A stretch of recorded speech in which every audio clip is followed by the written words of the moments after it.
ക്ലാസ്സിലെ അഖീദയിലെ 7ാമത്തെ പാഠം നോക്കൂ. പാഠം 7 അൽ ഖബറു. ഖബറിനെ കുറിച്ചാണ് ഈ പാഠത്തിൽ പഠിക്കാനുള്ളത്. നമുക്ക് പാഠം നോക്കാം.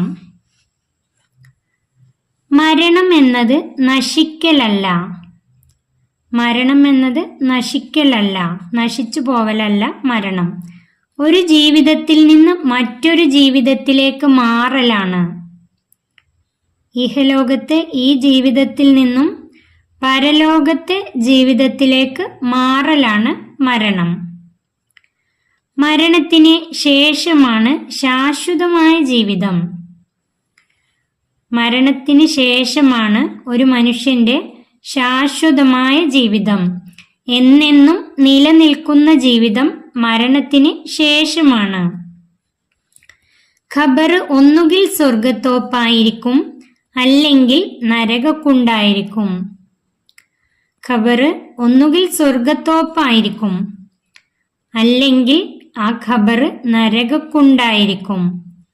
ഒരു സത്യവിശ്വാസിയുടേതാണെങ്കിൽ സ്വർഗത്തോപ്പായിരിക്കും, അല്ലെങ്കിൽ വിശ്വാസിയുടേതല്ലെങ്കിൽ അത് നരകക്കുണ്ടായിരിക്കും. ഒരു മയ്യത്ത് മറമാടപ്പെട്ടാൽ മുൻകർ നക്കീർ അലൈഹിസ്സലാം എന്ന 2 മലക്കുകൾ അവനോട് പല കാര്യങ്ങളും ചോദിക്കും.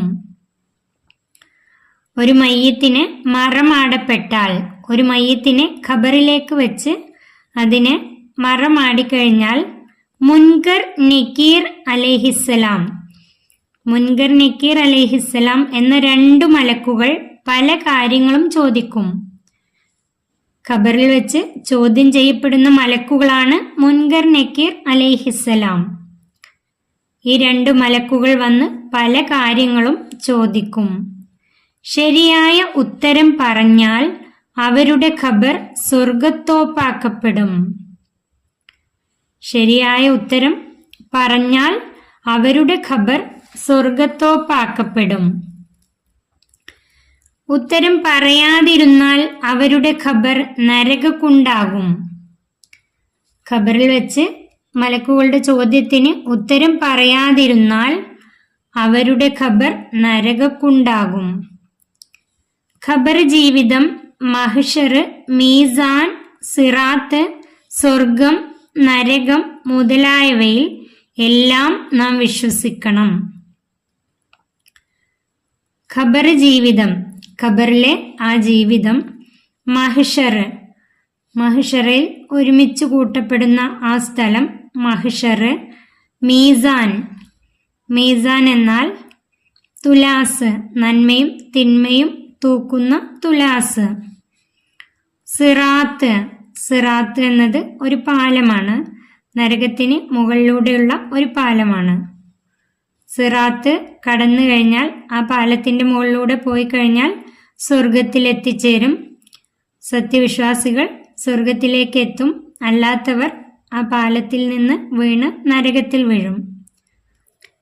സ്വർഗം, സ്വർഗം എന്നാൽ ഒരു മനുഷ്യന് ചിന്തിക്കാൻ കഴിയുന്നതിനേക്കാളും എല്ലാ സുഖങ്ങളും സൗകര്യങ്ങളും എല്ലാം തികഞ്ഞതാണ് സ്വർഗം.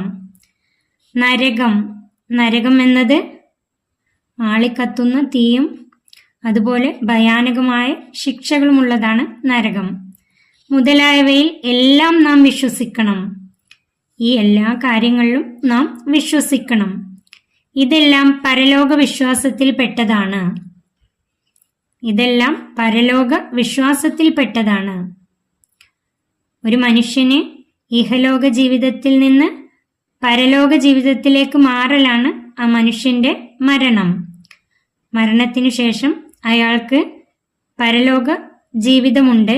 അതിൽ ഖബർ ജീവിതമുണ്ട്, മഹ്ശർ, മഹ്ശർ എന്നാൽ അന്ത്യനാളിൽ ഒരുമിച്ച് കൂട്ടപ്പെടുന്ന സ്ഥലം, എല്ലാവരെയും ഒരുമിച്ച് കൂട്ടപ്പെടുന്ന ആ സ്ഥലം. മീസാൻ, മീസാൻ ഉണ്ട്. സിറാത്ത്, സിറാത്ത് എന്ന പാലമുണ്ട്. സ്വർഗം, നരകം, ഈ എല്ലാ കാര്യങ്ങളിലും നാം വിശ്വസിക്കണം. ഇതെല്ലാം നമുക്കുണ്ട്. ഇതെല്ലാം നമുക്കുണ്ട് എന്ന് വിശ്വസിക്കുന്ന ഒരാൾക്ക് ഒരിക്കലും വലിയ തെറ്റുകളിലേക്ക് പോകാൻ കഴിയില്ല. അതുകൊണ്ട് തന്നെയാണ് നമുക്ക് ഖബറിനെ കുറിച്ചും ഖബറിലെ ശിക്ഷകളെല്ലാം കുറിച്ച് പഠിക്കാനുള്ളത്. ഈ പാഠത്തിന്റെ തദ്രീബാത്ത് നോക്കൂ. പഠന പ്രവർത്തനങ്ങൾ. അതിൽ ഒന്നാമത്തെ ഉത്തരം എഴുതാം. ഒന്നാമത്തെ എന്താണ് മരണം? എന്താണ് മരണം? അതിന്റെ ഉത്തരം നോക്കൂ. മരണം എന്നത് നശിക്കലല്ല, ഒരു ജീവിതത്തിൽ നിന്ന് മറ്റൊരു ജീവിതത്തിലേക്ക് മാറലാണ്. മരണം എന്നത് നശിക്കലല്ല, ഒരു ജീവിതത്തിൽ നിന്ന് മറ്റൊരു ജീവിതത്തിലേക്ക് മാറലാണ്. 2. ശാശ്വതമായ ജീവിതം ഏതാണ്? ഉത്തരം മരണത്തിന് ശേഷമാണ് ശാശ്വതമായ ജീവിതം. മരണത്തിന് ശേഷമാണ് ശാശ്വതമായ ജീവിതം. 3. മയ്യത്തിനെ മറമാടിയ ശേഷം എന്ത് സംഭവിക്കും? ഉത്തരം മയ്യത്ത് മറമാടപ്പെട്ടാൽ മുൻകർ നക്കീർ അലൈഹിസ്സലാം എന്ന 2 മലക്കുകൾ അവനോട് പല കാര്യങ്ങളും ചോദിക്കും. മയ്യത്ത് മറമാടപ്പെട്ടാൽ മുൻകർ നക്കീർ അലൈഹിസ്സലാം എന്ന 2 മലക്കുകൾ അവനോട് പല കാര്യങ്ങളും ചോദിക്കും. 4. ഖബർ സ്വർഗത്തോപ്പാകും ആർക്ക്? ഖബർ സ്വർഗത്തോപ്പാകും ആർക്ക്? ഉത്തരം മുൻകർ നക്കീർ അലൈഹിസ്സലാം എന്ന 2 മലക്കുകൾ ഖബറിൽ വെച്ച് പല കാര്യങ്ങളും ചോദിക്കും. ശരിയായ ഉത്തരം പറഞ്ഞാൽ അവരുടെ ഖബർ സ്വർഗത്തോപ്പാക്കപ്പെടും.